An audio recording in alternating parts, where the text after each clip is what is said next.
അപ്പോൾ നമ്മളിന്ന് നോക്കുന്നത് ഇലക്ട്രിക്കൽ ആൻഡ് ഇലക്ട്രോണിക്സ് എഞ്ചിനീയറിംഗ് ട്രിപ്ലി നമ്മുടെ ട്രയൽ അലോട്ട്മെൻറ്റിലെ ലാസ്റ്റ് റാങ്ക് ഡീറ്റെയിൽസ് 2024 ട്രയൽ അലോട്ട്മെൻറ്റിലെ ലാസ്റ്റ് റാങ്ക് ഡീറ്റെയിൽസ് ആണ്.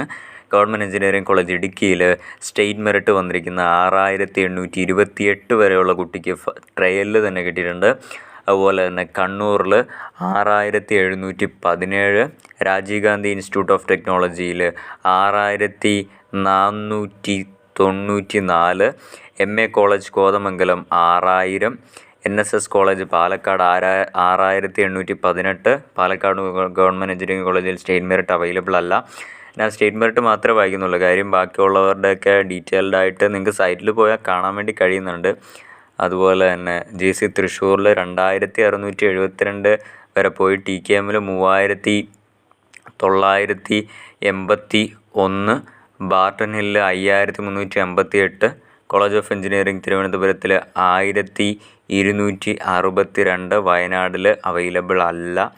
ബാക്കിയുള്ള കാറ്റഗറിയുടെയൊക്കെ കാണുന്നുണ്ട്. അപ്പോൾ നിങ്ങൾക്ക് എന്ത് മനസ്സിലായി? ട്രയൽ അലോട്ട്മെൻറ്റ് ഒരു ഫൈനൽ അലോട്ട്മെൻ്റ് അല്ല, വിശ്വസിക്കാൻ കൊള്ളാവുന്ന ഒരു അലോട്ട്മെൻറ്റും അല്ല. എങ്കിലും ഏറെക്കുറെ സെയിം തന്നെയായിരിക്കും നിങ്ങളുടെ റാങ്ക്. അലോട്ട്മെൻറ്റ് ഫസ്റ്റിൽ വരാനൊക്കെ ചാൻസ് ഇതൊക്കെ തന്നെയായിരിക്കും.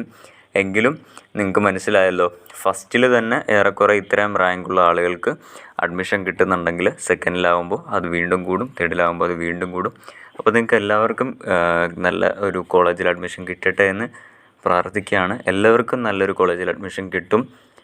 Okay, thank you.